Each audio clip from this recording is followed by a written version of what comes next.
दोस्तों सोचिए जरा, आप बिजनेस की दुनिया के बहुत बड़े खिलाड़ी हैं। आप एक बड़ी कंपनी को खरीदने के लिए अपनी पूरी ताकत लगा देते हैं, लेकिन आखिरी मौके पर वो डील आपके हाथ से निकलकर आपके सबसे बड़े कॉम्पिटिटर के पास चली जाती है।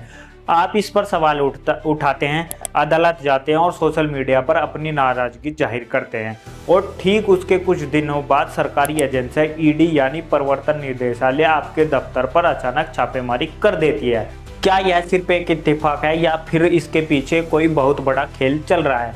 दोस्तों आज हम बात कर रहे हैं भारत के दो सबसे बड़े उद्योगपति अनिल अग्रवाल और गौतम अडानी की। जून 2026 की शुरुआत में अनिल अग्रवाल की कंपनी वेदांता के दिल्ली, मुंबई और राजस्थान सहित कई दफ्तरों पर ईडी ने अचानक छापे मारे।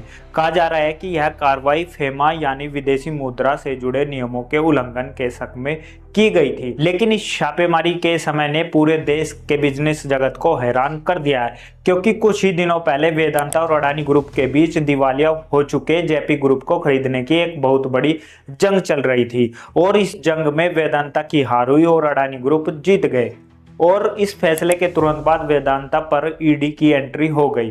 दोस्तों इस वीडियो में हम बिल्कुल आसान भाषा में समझेंगे कि वेदांता पर ईडी के छापों की असली वजह क्या है, अडानी और वेदांता के बीच की ये जंग आखिर क्या थी और क्या सच में अडानी से टकराने की वजह से वेदांता पर छापे पड़े या सिर्फ एक इत्तेफाक है, और इस पूरे विवाद का हमारे देश के बिजनेस सेक्टर पर क्या असर पड़ेगा। आइए अब समझते हैं कि ईडी यानी प्रवर्तन निदेशालय आखिर वेदांता में क्या जांच कर रहा है।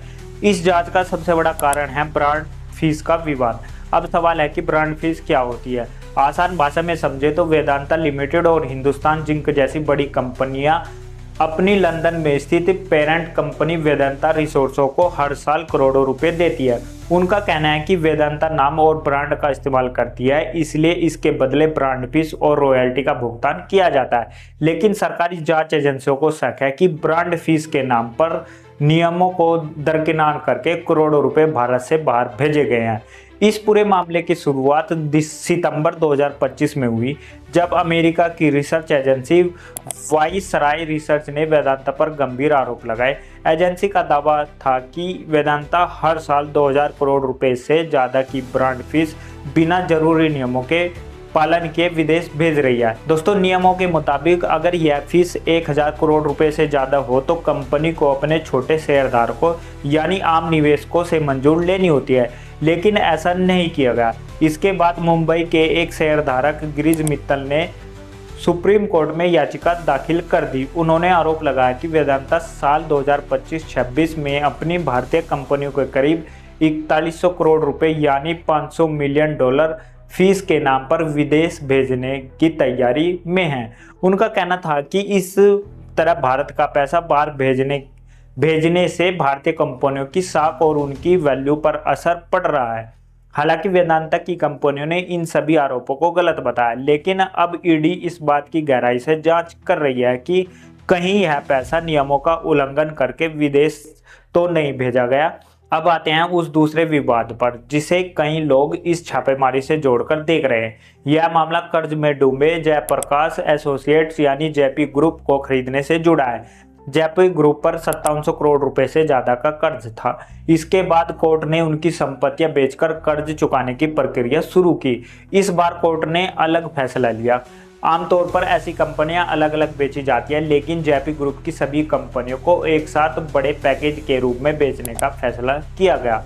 इस पैकेज में 1500 करोड़ की कीमती जमीन, बड़े बड़े पावर प्लांट, सीमेंट फैक्ट्रियां और भारत का इकलौता formula 1 track Buddha international circuit भी शामिल था।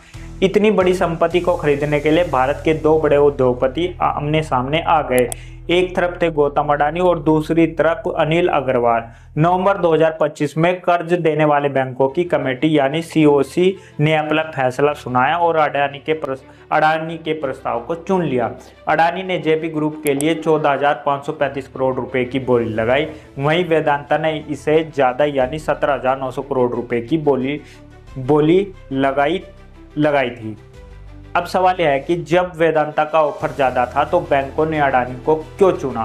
बैंकों ने इसके पीछे दो बड़ी वजह बताई। पहली, अडानी करीब 6000 करोड़ रुपए का तुरंत नकद देने को तैयार थे। दूसरी, अडानी पूरा भुगतान दो साल के अंदर करने वाले थे, जबकि वेदांता का प्लान भुगतान को 5 साल तक फैलाने का था। बैंकों को अपना पैसा जल्दी वापस चाहिए था, इसलिए उन्होंने अडानी की डील को मंजूरी दे दी। लेकिन वेदांता ने इस फैसले को व्यापारिक साजिश बताया और कहा कि पूरी प्रक्रिया में पारदर्शिता की कमी थी। 29 मार्च 2026 को अनिल अग्रवाल ने सोशल मीडिया पर खुलकर अपनी नाराजगी जाहिर की। उन्होंने लिखा कि उन्हें पहले लिखित रूप में विजेता घोषित किया गया था, लेकिन बाद में अचानक फैसला बदल दिया गया। इसके बाद वेदांता इस फैसले के खिलाफ NCLT पहुंची, लेकिन 4 मई 2026 को अदालत ने वेदांता की सभी आपत्तियों को खारिज कर दिया और अडानी की जीत पर आखिर अंतिम मोहर लगा दी। 4 मई 2026 को अदालत ने अडानी के पक्ष में फैसला सुनाया और ठीक 4 हफ्ते बाद यानी 1-2 जून को 2026 को वेदांता के दफ्तर पर ईडी की छापेमारी हो गई। इस टाइमिंग ने कई लोगों को यह सोचने पर मजबूर कर दिया कि क्या अडानी से टकराने की वजह से वेदांता पर यह कार्रवाई हुई है। जब कोई बड़ी कंपनी किसी ताकतवर प्रतिद्वंदी से टकराती है और उसके कुछ समय बाद जांच एजेंसी सक्रिय हो जाती है, तो बहुत से लोग इसे सिर्फ संयोग नहीं मानते, इसे कॉरपोरेट दुश्मनी या बड़े कारोबारी टकराव के नजरिए से देखने लगते हैं। इस पूरे विवाद का असर आने वाले समय में काफी बड़ा हो सकता है। वेदांता इस समय अपनी कंपनी को 6 अलग अलग हिस्सों में बांटने की तैयारी कर रही है। ऐसे में ईडी की जांच और विदेश पैसे भेजने से जुड़े सवाल कंपनी की साख को प्रभावित कर सकते हैं। अगर निवेशकों का भरोसा कम होता है तो इसका असर कंपनी की भविष्य की योजनाओं पर भी पड़ सकता है। हालांकि कुछ विशेषज्ञों का मानना है कि जेपी ग्रुप को न खरीद पाना वेदांता के लिए नुकसान नहीं बल्कि फायदा भी साबित हो सकता है। उनका कहना है कि इसे कंपनी एक बड़े कर्ज के बोझ से बच गई और अपने मुख्य कारोबार पर ज़्यादा ध्यान दे सकती है। लेकिन अनिल अग्रवाल की मुश्किलें सिर्फ यहीं तक सीमित नहीं है। अप्रैल 2026 में उनकी एक कंपनी के छत्तीसगढ़ स्थित प्लांट में बड़ा ब्लास्ट हुआ था, जिसमें 20 से ज़्यादा मजदूरों की मौत हो गई थी। इस मामले में उनके खिलाफ FIR भी दर्ज की गई। इसके अलावा ओडिशा में पानी की कथित अवैध इस्तेमाल को लेकर उनकी कंपनी पर 233 करोड़ रुपए से ज्यादा का जुर्माना लगाया गया। अगर चुनावी चंदों की बात करें तो वेदांता ने 400 करोड़ रुपए से ज्यादा इलेक्ट्रोल बॉन्ड खरीदे थे। इसमें से लगभग 230 करोड़ रुपए भाजपा की और करीब 125 करोड़ रुपए कांग्रेस को दिए गए थे। इससे यह साफ होता है कि कंपनी राजनीतिक रूप से काफी सक्रिय रही है। इसके बावजूद आज उसे कई सरकारी जांचों और कानूनी चुनौतियों का सामना करना पड़ रहा है। तो दोस्तों, क्या आपको लगता है कि वेदांता पर ईडी की छापेमारी सिर्फ एक इत्तेफाक है या फिर इस पूरे खेल के पीछे वाकई कोई बड़ी कॉरपोरेट या राजनीतिक जंग चल रही है? अपनी राय कमेंट बॉक्स में जरूर दें। शुक्रिया।